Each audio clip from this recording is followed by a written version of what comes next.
It is feedback loops like that one that make climate change unpredictable and represent a threat of global warming spiraling out of control.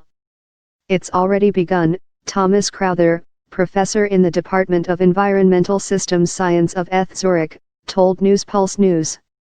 The feedback is in process.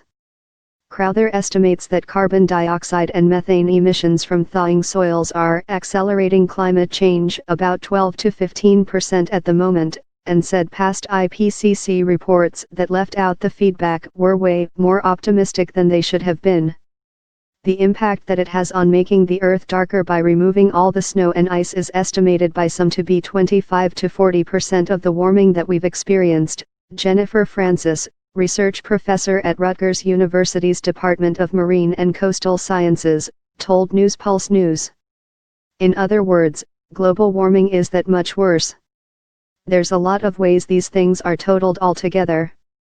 Feedback loops are not a root cause of the climate change problem, but they make the problem that much worse. When climatologists began seriously studying global warming in the 1970s, there was some doubt about how the feedback loops would operate. Scientists theorized there might also be negative feedback loops, which would slow global warming, for instance, by increasing cloud cover. But so far it has all gone in the opposite wrong direction. Francis has been researching how rising Arctic temperatures have been weakening the jet stream, causing shifts in weather and ocean current patterns that, in yet another feedback loop, warm the Earth and further destabilize the jet stream. Persistent weather patterns, such as periods of rain or drought lasting months, can have potentially devastating consequences, Francis said. Harold Wunless, director of the University of Miami's Geological Sciences Department and a leading expert on sea level rise, has studied the rate at which the oceans have risen and retreated over millennia. He fears that a variety of feedback loops will contribute to a dramatic increase in sea level in the coming decades.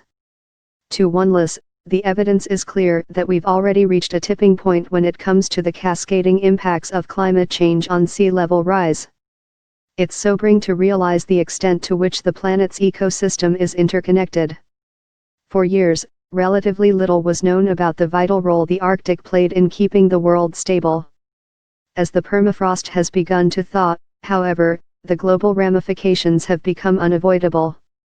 Coven is the author of a 2015 study that found that every 1 degree Celsius of warming releases from the permafrost the equivalent of 1.5 to 2 years of human-generated global carbon dioxide emissions.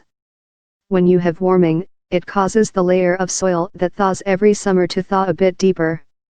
It's like taking stuff that's been in your freezer and putting it into your fridge.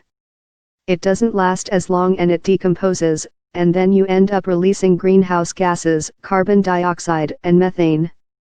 Yet Coven stressed that emissions from thawing permafrost were not, in and of themselves, necessarily catastrophic. The carbon that's released from the permafrost isn't such a strong feedback loop, Coven said. It's more just that because you get this additional amount of carbon in the atmosphere with every additional bit of warming, that makes it that much more difficult to meet the kinds of climate targets that we'd like to. Roizen Kamain, assistant professor of Earth and Environmental Sciences at Columbia University, has also been studying the thawing permafrost and was the lead author on the first study to show that Alaskan tundra was now a net emitter of carbon dioxide. Christmas Day last year the North Pole wasn't frozen. The sea ice isn't freezing, the soils aren't freezing, Kamain told Newspulse News. This past year, 2017 to 2018, a lot of Alaska's North Slope and into Siberia never froze through. They had a very early snow, which provided an insulating layer, and those soils never froze, and the amount of CO2 and methane coming out was quite high.